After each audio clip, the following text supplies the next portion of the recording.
Okay, hi everyone. My name is Guomao Zheng from Indiana University. Today I will present my work on a group of emerging contaminants in our indoor environment. The title is Increased Indoor Exposure to Commonly Used Disinfectants During the COVID-19 Pandemic. So I think you might have the same experience as mine that the disinfecting products were completely out of stock during the COVID-19 pandemic because intensified cleaning protocols specifically call for the increased use of disinfectants in homes and high-risk public spaces such as schools, health and other care facilities, food service, and workspaces. As an environmental chemist, I start to collaborate with my colleagues to study the potential contamination of intensified disinfecting in the indoor environment. Disinfecting products contain a major group of emerging contaminants called the quaternary ammonium compounds. We also call it QAC. They are recommended by CDC and EPA for disinfecting procedure targeting SARS-CoV-2. QAC are active ingredients in more than 200 cleaning products. In addition to cleaning products, QAC are also widely used in biocides, personal care products, biomedical materials, and textiles. So when we look into their structures, QACs are sort of quaternary ammonium cations with at least one long hydrocarbon chain and the benzyl or methyl groups.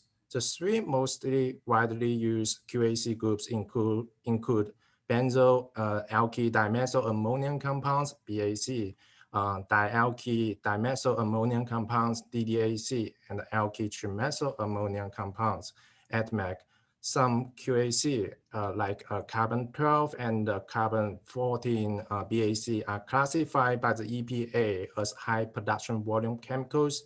These chemicals can disrupt the adipose cell membranes of living organisms, including coronavirus, and that enables QAC to act as disinfectants. The large-scale manufacturing and the use of these chemicals have led to their widespread presence in the environment, including wastewater, sludge, surface water, sediments, and soils.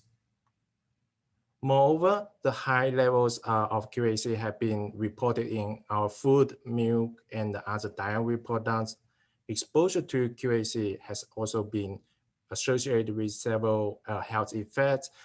Previous animal and occupational study have demonstrated exposure to QAC may lead to a significant increase in asthma triggers and other breathing problems. Skin irritation and the decreased fertility was also observed in animal studies exposed to some QAC through inhalation and diet. In addition, in vitro and in vivo experiments have shown that QAC can exacerbate inflammation and cholesterol homeostasis. However, human exposure pathway of QAC are still unknown. So we are thinking about what we can do during the pandemic for this group of compounds. Indoor dust has long been recognized as a reservoir and a major human exposure pathway for many environmental contaminants, especially for children. Due to their low volatility, QAC are easily absorbed to solid airborne particles and dust, where they are unlikely to degrade. This leads to long-term contamination of the indoor environment, which is likely to last for a long time, even after the pandemic. Therefore, a better understanding of the occurrences the increased exposure to QAC during and after COVID-19 pandemic is necessary for assessing its potential health effects on humans. So in this study, we investigate the occurrence of 19 QAC in residential dust and calculate estimated daily intake of QAC through dust injection. Also, we compare the levels in dust collected before and during the pandemic to evaluate if the increased use of disinfectants will result in higher exposure to QAC during the pandemic. Finally, we also measured the levels of QAC in selected disinfecting products and evaluate the effects of using certain products and the disinfection frequencies on the levels of QAC in the indoor environment. So in this study, 21 dust samples were collected from Indiana homes in 2018 and 2019. In addition, 40 dust samples were collected from residential homes in June 2020 during the outbreak of COVID-19. For both sample groups, dust from vacuum containers and bags were transferred by the homeowner to bags and delivered or shipped to the laboratory. The dust samples were extracted with organic solvents and analyzed for QAC on our instrument. Cleaning products, including sprays and wipes indicated as frequently used in home sample during the pandemic, were also purchased from our local markets for chemical analysis. In addition, information about the change in disinfecting habits, like if they disinfect more frequently since the pandemic, and the disinfection frequency, like how many times per month or week you will disinfect your homes, was also collected at the time of sampling. So let's move to the section of results. Concentration data are shown as box plots. Black lines in the middle represent the median value. The whiskers represent the 10th and the 19th percentiles. The x-axis is alkyl chain length, and the y-axis is the concentration in microgram per gram. I would like to note the unit here because it is equal to parts per million, so the levels are very high. All QAC analyzed in this study was detected in over 90% of the samples collected during the pandemic.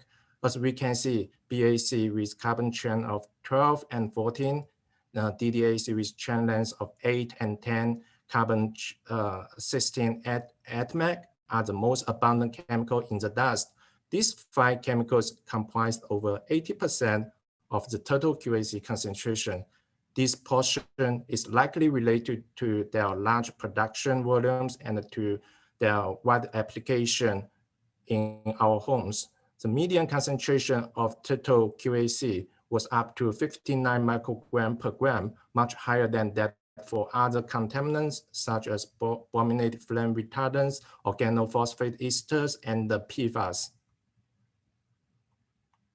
All QAC were detected in over 90% of the sample collected before the pandemic, but at significantly lower concentration in sample collected during the pandemic. Is almost 2 times lower. The statistical differences was tested using a Mann-Whitney test. This result indicates the levels of QAC in the indoor environment have increased since the outbreak of COVID-19. Similarly, we grouped the samples based on the differences on disinfecting practices. 70% of participants in this study indicate they have increased the frequencies of disinfecting in their homes since the beginning of the COVID-19 pandemic. Overall, the total QAC concentration in homes with the increased disinfecting frequencies was 3 times higher than in homes that did not change their disinfecting routine or just use alcohol in their homes to disinfect the surface. The total QAC in home that reported disinfecting from 1 to few times a week were also significantly higher than in homes with less disinfecting practices. This result suggests the intensified disinfecting practices can increase exposure to QAC in the indoor environment. Furthermore, a strong linear regression between total QAC concentration and the disinfecting frequencies were also observed in this study, suggesting that disinfecting practices can have a strong effect on the indoor QAC level. In other words, if you disinfected more using QAC containing products, the levels of QAC in your home will be much higher. We also collected information on commonly used cleaning products in sampled home. Among them, 80% of households regularly use only 3 kinds of cleaning products. this figure compares the average contribution of BAC, DDAC, and ADMAC in these three products, and in dust samples from the homes that only regularly use these three products, this contribution in dust was similarly to those in products. The similarity between the profile in dust and the product suggests disinfecting products could be an important source of these chemicals in our indoor environment. Finally, we came up with our conclusion. This is the first study to assess human exposure to a wide suite of QAC in the indoor environment. The timing of this study is quite important considering the increased use of disinfectants due to the current COVID-19 pandemic, and expectedly the COVID-19 pandemic will last for a long time. Our finding also indicates the indoor exposure to QAC is widespread and significantly higher in households with increased disinfecting frequencies due to the pandemic. The similarity between the profiles of QAC in products and dust collected from the same household suggests that disinfecting products are an important source of these chemicals in our homes. Finally, I would like to thank the funding agencies and the participating households for donating their dust. Thank you for your attention. I will open the floor for questions. Great, thank you so much. We do have time for questions if there are any. Give folks a second to add them to the chat box. While we wait, I'm curious about what your future plans for this work might mean. Sort of, in theory, this pandemic has an end, right? And one hopes that we'll all be kind of going back to normal. Do you plan to keep sampling in people's homes and keep examining these trends? Yeah, thank you, Sarah. This is a quite good question. Actually, we are doing a lot of stuff focusing on human exposure to this group of chemicals, because by monitoring of these chemicals are still unknown. So we are collecting some human samples to see if they can bioaccumulate in our body. You know, QAC have been associated with a lot of health effects, but we should know what the level they are in our body. I think that's the first step we should do.